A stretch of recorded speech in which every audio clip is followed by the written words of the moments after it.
अस्सलाम वालेकुम dear students. Friends, school Tausa से आपका केमिस्ट्री का टीचर काजी मुकम्मल नवाज। आज हमारा केमिस्ट्री का 9th लेसन है जो कि कंपाउंड के बारे में है। इससे पहले कि हम अपना टॉपिक स्टार्ट करें तो थोड़ा सा मैं आपको पहले बता देता हूँ कि हम कहाँ से स्टार्ट हुए हैं और किस तरफ जा रहे हैं। तो बेसिकली हमारा जो टॉपिक स्टार्ट हुआ था वो हुआ था क्लासिफिकेशन ऑफ मैटर से, कि मैटर की क्लासिफिकेशन हमारे बुक में दी गई है।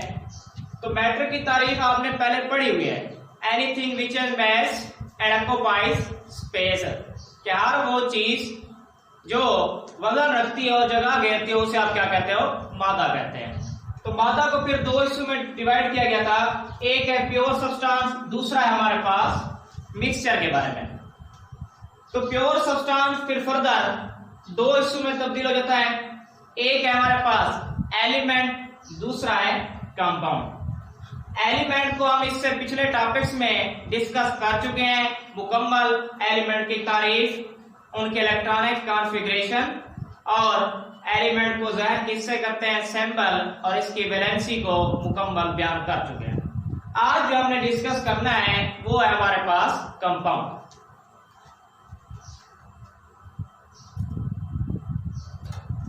तो सबसे पहले तारीफ दी गई है, इट इज ए सब्सटेंस, कि एक ऐसी शय है मेड अप ऑफ, जो कि बना हुआ है टू और मोर एलिमेंट्स, दो या दो से ज्यादा एलिमेंट से, केमिकली कंबाइंड टुगेदर, जो कि कीमियाई तौर पर आपस में मिले हुए हों, in a fixed ratio by mass, जिनमें क्या होना चाहिए, एक मुतय्यन निस्बत होनी चाहिए बालियाद मास।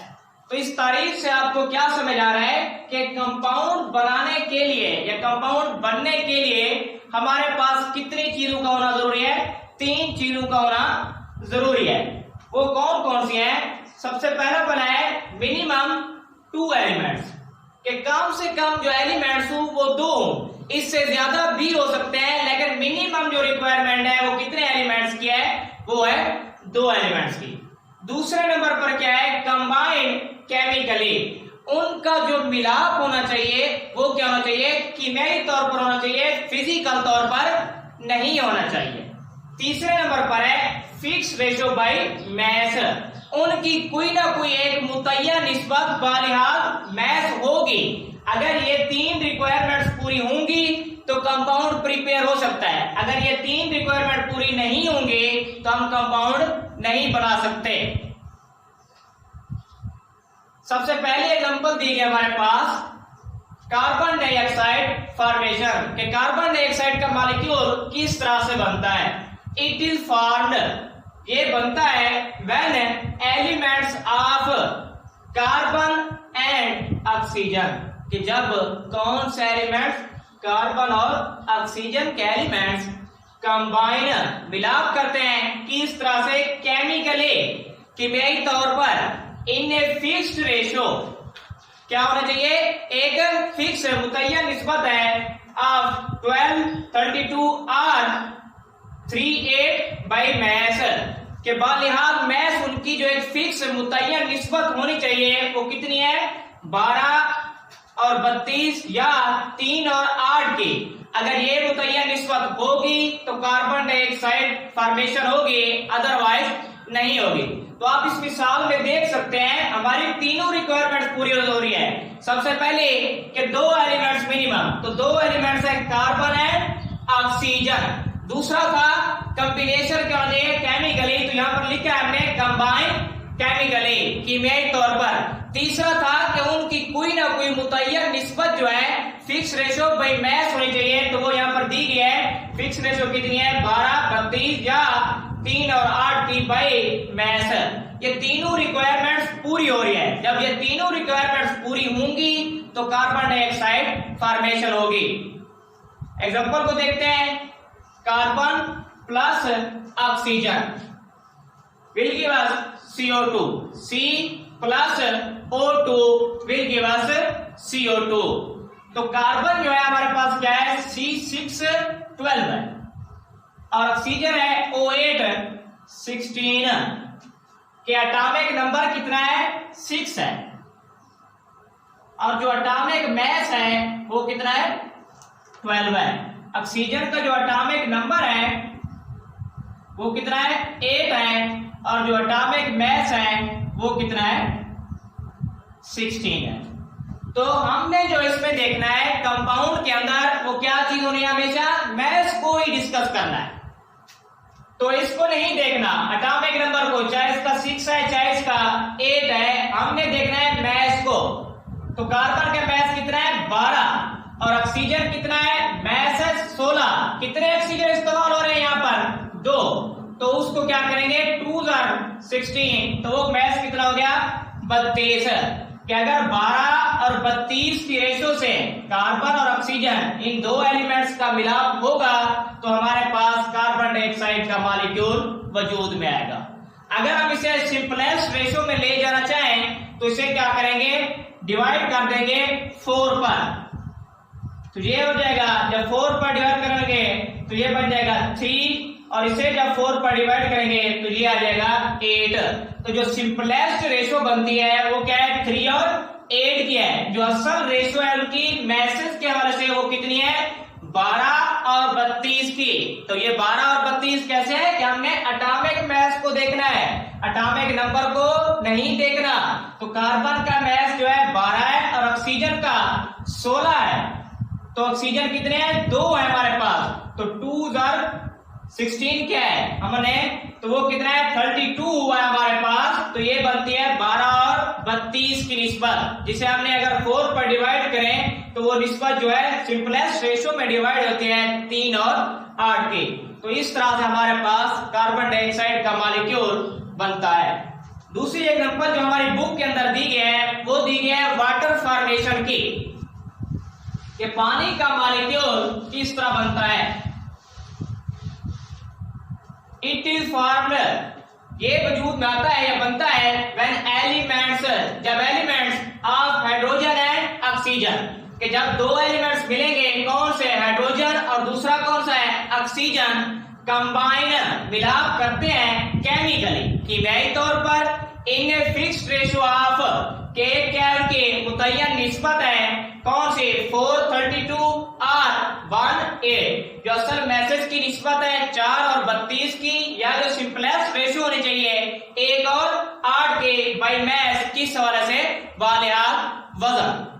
तो इसमें भी तीनों रिक्वायरमेंट्स हमारी पूरी हो रही हैं। कौन कौन सी, कि सबसे पहले मिनिमम 2 एलिमेंट्स, तो 2 एलिमेंट्स है हाइड्रोजन एंड ऑक्सीजन। दूसरी हमारी कंडीशन थी कंबाइन केमिकली, तो यहाँ पर हमने भी लिखा है कंबाइन केमिकली, कि कीमियाई तौर पर, तबाही तौर पर नहीं, इन्हें फिक्स्ड रेशियो ऑफ मैस, कि मैस के लिहाज से उनकी क्या है कोई ना कोई मुतय्यन निस्बत होनी चाहिए। तो हमारे पास फिक्स रेशियो है 4 और 32, या जो सिंपलेस्ट है 1 और 8 की रेशियो होगी। अगर ये तीनों कंडीशन पूरी हो रही है तो हमारे पास वाटर का मॉलिक्यूल बनेगा, वरना नहीं बनेगा। तो एग्जांपल देखते हैं इसकी, 2H2 plus O2 will give us 2H2O।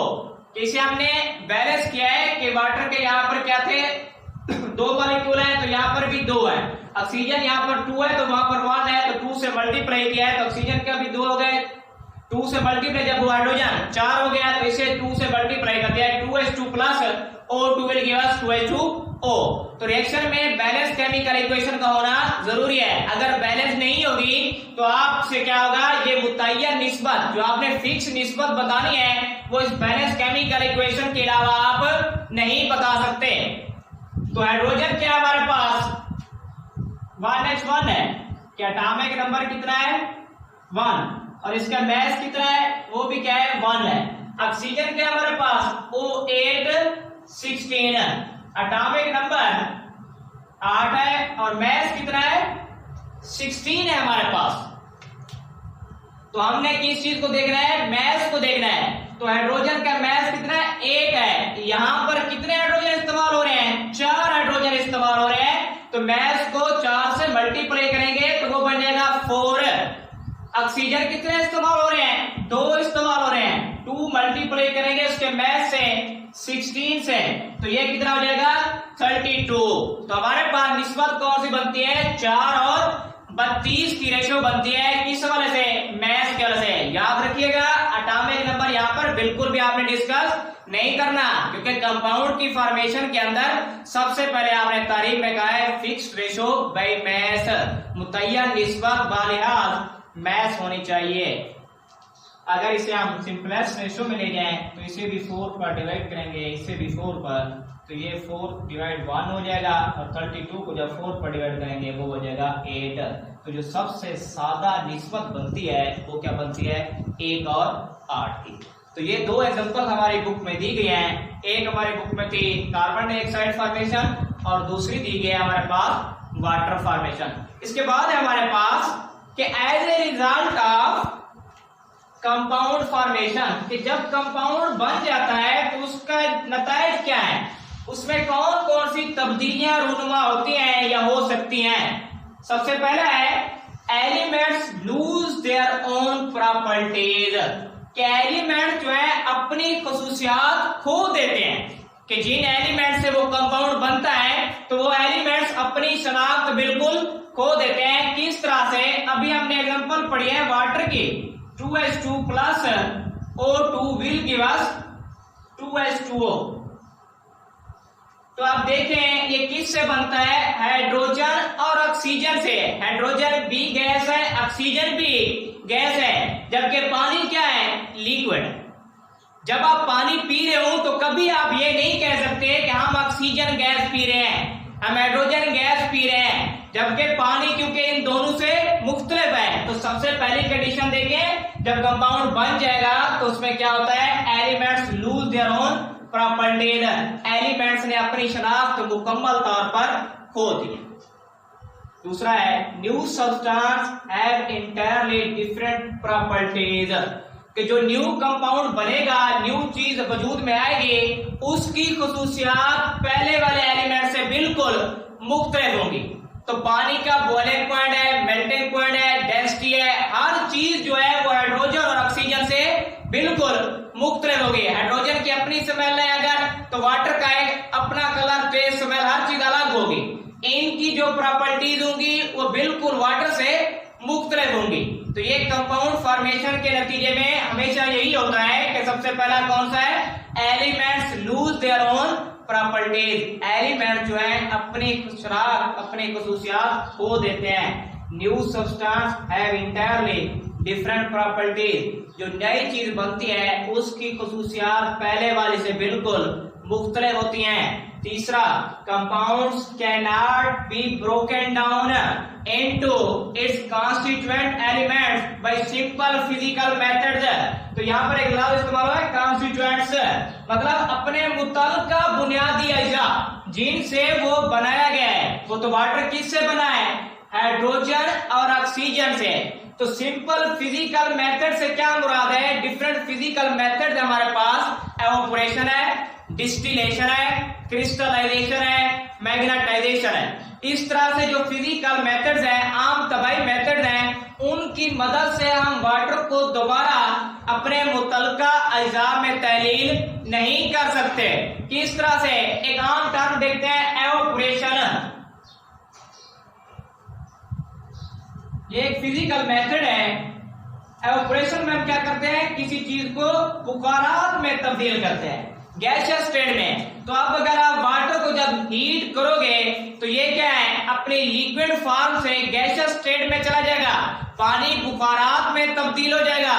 जब वो पानी बुखारात में जाएगा तो सिर्फ और सिर्फ उसकी तबाही हालत तब्दील हुई है कि वो माए से गैस में चला गया है, लेकिन उसका जो केमिकली फार्मूला है वो हमेशा H2O ही रहेगा।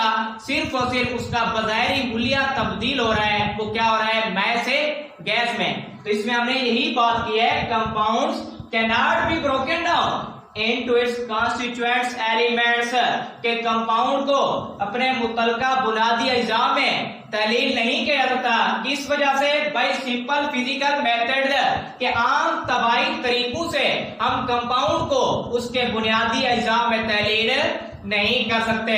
तो कंपाउंड फॉर्मेशन रिजल्ट के नतीजे में ये तीन तब्दीलियां वाक़ई होती हैं। सबसे पहले elements lose their own properties, element जो है अपनी शनाख्त खो देते हैं। New substance have entirely different properties, कि जो न्यू अशिया बनती हैं, जो कंपाउंड बन रहा है उसकी खुसूसियात पहले वाले से मुख्तलिफ होंगे।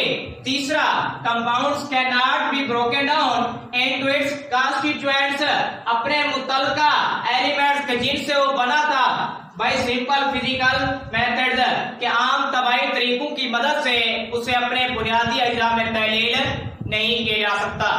नेक्स्ट हमारे पास में दिया गया है कंपाउंड की क्लासिफिकेशन के बारे में दिया गया है कि कंपाउंड की क्लासिफिकेशन दो तरह से होती है। एक है हमारे पास आयोनिक कंपाउंड, दूसरा है हमारे पास कोवलेंट कंपाउंड्स। तो आयोनिक कंपाउंड के बारे में यहाँ पर हम शॉर्ट डिस्कस करेंगे, चाहे आयोनिक कंपाउंड है चाहे कोवलेंट है, क्योंकि इनकी जो मेजर डिटेल है वो हमारी बुक के 4th चैप्टर में दिया गया है। उसमें बॉन्डिंग भी है और कंपाउंड भी है। उस बॉन्डिंग में हम मुकम्मल डिस्कस करेंगे कि ये कंपाउंड किस तरह से बनता है, इसमें कौन कौन से एलिमेंट्स होने चाहिए, पीरियोडिक टेबल के कौन कौन से ग्रुप्स हैं और ये किस तरह से मिलाप करके किस तरह से वजूद में आएंगे। फिर इनकी फर्दर प्रॉपर्टीज भी वहां पर दी गई है, दोनों की, आयोनिक की भी कोवलेंट की भी। तो इसलिए इसे हम उतना ही डिस्कस करने लगे हैं जितना हमारे इस बुक के चैप्टर में दिया गया है। सबसे पहला है ionic compounds. These compound consist of ions, कि आयोनिक कंपाउंड जो होंगे हमेशा आयंस पर मुश्तमिल होते हैं।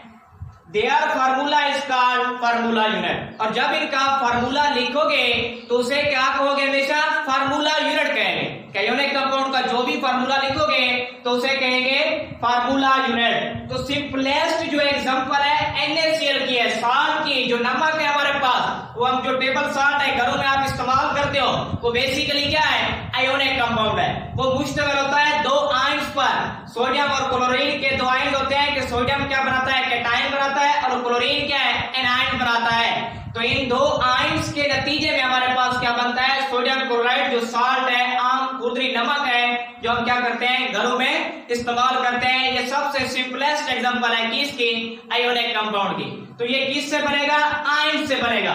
तो आयन में क्या होता है, एक पॉजिटिव वाला होता है, एक नेगेटिव वाला होता है। तो हमेशा पॉजिटिव और नेगेटिव की ही अट्रैक्शन होगी। मुखालिफ चार्जेस जो होंगे एक दूसरे को अट्रैक्ट करेंगे, सेम चार्जेस जो होंगे वो रिपल्शन क्रिएट करते हैं। तो ये हमारे पास क्या है, सोडियम है, और ये क्या है, क्लोरीन है। इलेक्ट्रॉनिक कॉन्फ़िगरेशन वैसे आप पढ़ चुके हैं, मजीद इसमें बताता हूं कि सोडियम क्या हमारे पास 11 है। तो उसके पास कितने इलेक्ट्रॉन हैं, 11 इलेक्ट्रॉन हैं। पहले शेल में कितने हैं, 2, दूसरे में 8, तीसरे में 1। तो वैलेंसी में हमने देखा था कि जिनके वैलेंस शेल में क्या है, 1 इलेक्ट्रॉन है, वो 1 इलेक्ट्रॉन खारिज कर देते हैं। क्लोरीन है हमारे पास, इसका एटॉमिक नंबर है 17। पहले शेल में 2, दूसरे में 8, तीसरे में 7 होंगे। तो जिनके वैलेंस शेल में 7 इलेक्ट्रॉन होते हैं वो प्रेफर करते हैं कि 1 इलेक्ट्रॉन को हासिल करके अपना ऑक्टेट मुकम्मल कर दें। तो सोडियम क्या करेगा, 1 इलेक्ट्रॉन खारिज करेगा, क्लोरीन वही 1 इलेक्ट्रॉन सोडियम से हासिल करेगा। तो जो चीज इलेक्ट्रॉन खारिज करेगी उस पर प्लस चार्ज आ जाएगा, और जो चीज हासिल करेगी उस पर माइनस चार्ज आ जाएगा। तो अब यहाँ पर देखें, पहले सोडियम के कितने शेल थे, 3 शेल थे, अब कितने हैं, 2 हैं, क्योंकि उसने अपना आखिरी इलेक्ट्रॉन खारिज कर दिया है। तो उसके पास अब 2 शेल बने हैं, और जो दूसरा शेल है उसका ऑक्टेट मुकम्मल है, 8 इलेक्ट्रॉन पूरे हो चुके हैं। और क्लोरीन में देखें, ये इलेक्ट्रॉन अगर आपको नजर आ रहा हो, इसका कलर डिफरेंट है। ये हमने क्या है, ग्रीन शेड किए हुए हैं, और इनको ब्लू शेड किया हुआ है। ये वही इलेक्ट्रॉन है जो सोडियम ने अपना बैरोनी इलेक्ट्रॉन, वैलेंस इलेक्ट्रॉन खारिज किया है। क्लोरीन ने अपना ऑक्टेट मुकम्मल करने के लिए वही इलेक्ट्रॉन क्या है, हासिल किया है। तो सोडियम 1 इलेक्ट्रॉन खारिज करके कैटायन Na पॉजिटिव, और क्लोरीन 1 इलेक्ट्रॉन हासिल करके क्लोराइड आयन Cl नेगेटिव। तो इसका भी ऑक्टेट मुकम्मल हो जाता है और इसका भी ऑक्टेट मुकम्मल हो जाता है। तो ये दोनों एक दूसरे को अट्रैक्ट करके जो कंपाउंड बनाते हैं वही कॉमन साल्ट है NaCl। तो ये है हमारे पास आयोनिक कंपाउंड्स, जो बुक में थोड़ा सा दिया गया हमारे पास। दूसरे नंबर पर है कोवलेंट कंपाउंड्स। कोवलेंट कंपाउंड भी हम उतना ही डिस्कस करेंगे जो यहाँ से हमारा इस टॉपिक से रिलेटेड है। मजीद जो डिस्कस है मैंने आपको पहले बताया, वो इंशाल्लाह 4th चैप्टर में मुकम्मल जो जामे तफसील है उसी में डिस्कस करेंगे। These compounds mostly exist in molecular form, कि कोवलेंट कंपाउंड जो है हमेशा क्या है, ज्यादातर क्या है, मॉलिक्यूलर फॉर्म में ही पाए जाते हैं। Their formula is called molecular formula. इनका जब हम मॉलिक्यूलर फार्मूला लिखेंगे तो इसे कहेंगे मॉलिक्यूलर फार्मूला, जबकि पीछे हमने कहा है आयोनिक कंपाउंड का जो फार्मूला लिखेंगे उसे कहेंगे फार्मूला यूनिट। तो जब NaCl लिखा जाएगा हम कहेंगे NaCl है फार्मूला यूनिट, के सोडियम क्लोराइड का जो फार्मूला यूनिट है वो कौन सा है, NaCl। तो वहां पर फार्मूला यूनिट का लफ्ज इस्तेमाल करेंगे। तो कोवलेंट कंपाउंड के एग्जांपल में हम देखते हैं वाटर का मॉलिक्यूल है कि पानी का जो मॉलिक्यूल है वो कोवलेंट कंपाउंड है। तो ये किस तरह से बनता है कि दो हाइड्रोजन और एक ऑक्सीजन H2O, इनका जब आपस में मिलाप होता है तो उससे क्या है, एक मॉलिक्यूल बनता है वाटर का। तो कोवलेंट कंपाउंड का जब भी आप फार्मूला लिखोगे तो उसे क्या कहोगे, मॉलिक्यूलर फार्मूला। तो यहाँ पर क्या होगा, ये इस तरह से मिलाप करेंगे। वहां पर आपने देखा है कि सोडियम ने एक इलेक्ट्रॉन खारिज किया, क्लोरीन ने हासिल किया है। कोवलेंट कंपाउंड इलेक्ट्रॉन खारिज नहीं करते बल्कि इलेक्ट्रॉन्स का इश्तराक करते हैं। तो इसकी जो मुकम्मल है कि पीरियोडिक टेबल के कौन से एलिमेंट्स जो है कोवलेंट कंपाउंड बनाते हैं या कौन से आयोनिक बनाते हैं, उन्हें हम इंशाल्लाह मजीद 4th चैप्टर में डिस्कस करेंगे। तो यहाँ तक हमारा क्या है, टॉपिक कंप्लीट हो जाता है कि आयोनिक कंपाउंड्स कौन से हैं या कोवलेंट कंपाउंड्स कौन से हैं। अल्लाह हाफ़िज़।